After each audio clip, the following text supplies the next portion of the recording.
First of all, I just wanted to say thank you. I feel like this film feels like an ode to everyone that's experienced a shitty Christmas. Oh. So I appreciate it. Your son wrote this script at 19, which is absolutely incredible. It's ridiculous. In those early reads, did either of you have an inkling of who you would have imagined in this cast? Yes, so he wrote it. He'd gotten a place on a screenwriting course at the National Film and Television School. And at the end of the course, he's sort of like, I've written this thing, Mum, it's probably crap, would you read it? And, being the supportive mum, I said, yes, of course, darling, I'd love to. Imagining that it would be a good version of an experiment. And I read it and was like, oh, you've written a film that we're going to make. And he's like, what? No, don't do that thing. Don't do that mum thing of trying to make me feel good about an assignment. And I was like, no, finish it. He still had 20 pages to go. I said, finish it and we'll have a proper conversation. I'll produce it and I will play one of the sisters. We sat down at the kitchen table and I said, okay, let's imagine who's going to play these parts, because as you continue to write, you need to have the voices of those actors in your head. It will really, really help you. So we made this kind of wish list and he's like, Mum, you're never going to get Helen Mirren, Tim Spall, what are you talking about? I'm like, okay, well, we're going to try. Nice. And who else, and who else, and who else? And this was our wish list of actors. And then when they suddenly all said yes, he's like, oh my God. I'm like, we have a show. Amazing.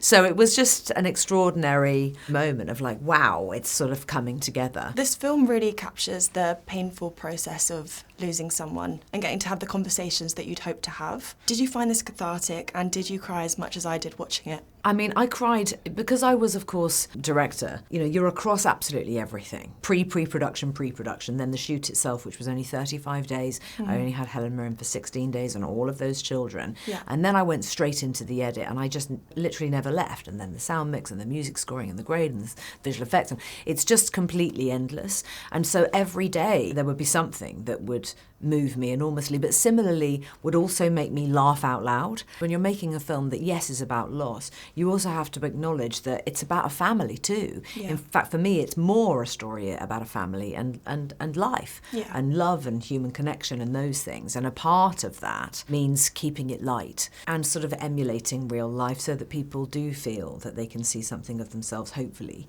in these characters. Well, you did it beautifully. Thank you. This is your directorial debut, and I thought it was phenomenal. I know you've mentioned in the past there's been times in your career that you wish you would have used your voice in a different way. Was there moments before this opportunity that you thought, oh, I'd really like to direct? Yeah, I've definitely, it has occurred to me in the last 10 to 15 years, I would find that people would say to me, why aren't you directing?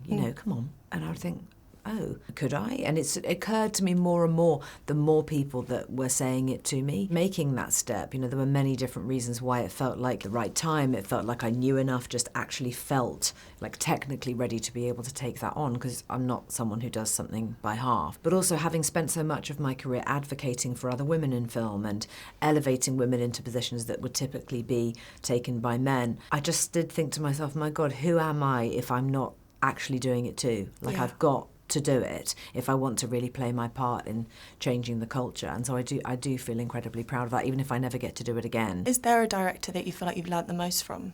I think it would be a shame to be specific, because I've had such great experiences with so many of the directors that I've worked with and have soft spots for so many. I mean, Stephen Daldry, Stephen Frears, Todd Field, Todd Haynes, Francis Lee, who I'm very close to, Jessica Hobbs, Jocelyn Morehouse, Michelle Gondry, deeply eccentric, Ang Lee, for God's sake. I mean, I've worked with such extraordinary directors over the years, and, you learn something different from all of them. Was there a scene in Goodbye June that you feel like made you step back and go, I'm so proud of this? Or Every maybe single scene. Yeah. Every single Fair scene. enough. Every single scene. It was such a miracle that we pulled it off. Only having 35 days to shoot it was the biggest challenge of all, because when you're working at that level with not a particularly big budget and so many cast members and such detailed, important scenes, every single one of them felt so sacred. So if I hadn't made my days each day, we would have actually had to drop stuff, because I never would have been able to catch up, and we never dropped stuff. And I always made my days, finished on time. And so I was really proud doing this for the first time that I did everything that was asked of me. We all had a great time. Amazing. It was full of joy.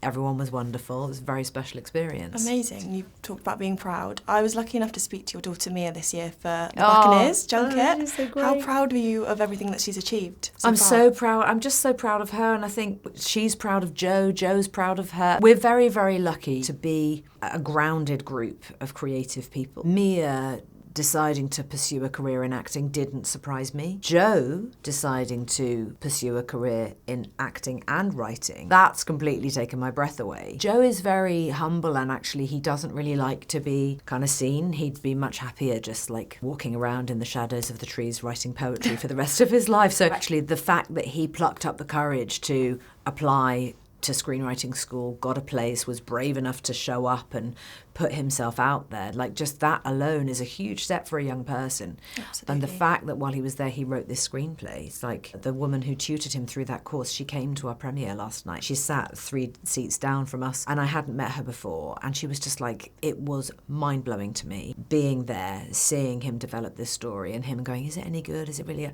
He was so unsure of himself. Still? Oh yeah. Really? He still can't believe any of it's happened. Even on the red carpet last night, he's like, "This, what is happening? How have we done this? How is this real?" So we are a family who, you know, we're very kind of very supportive of each other.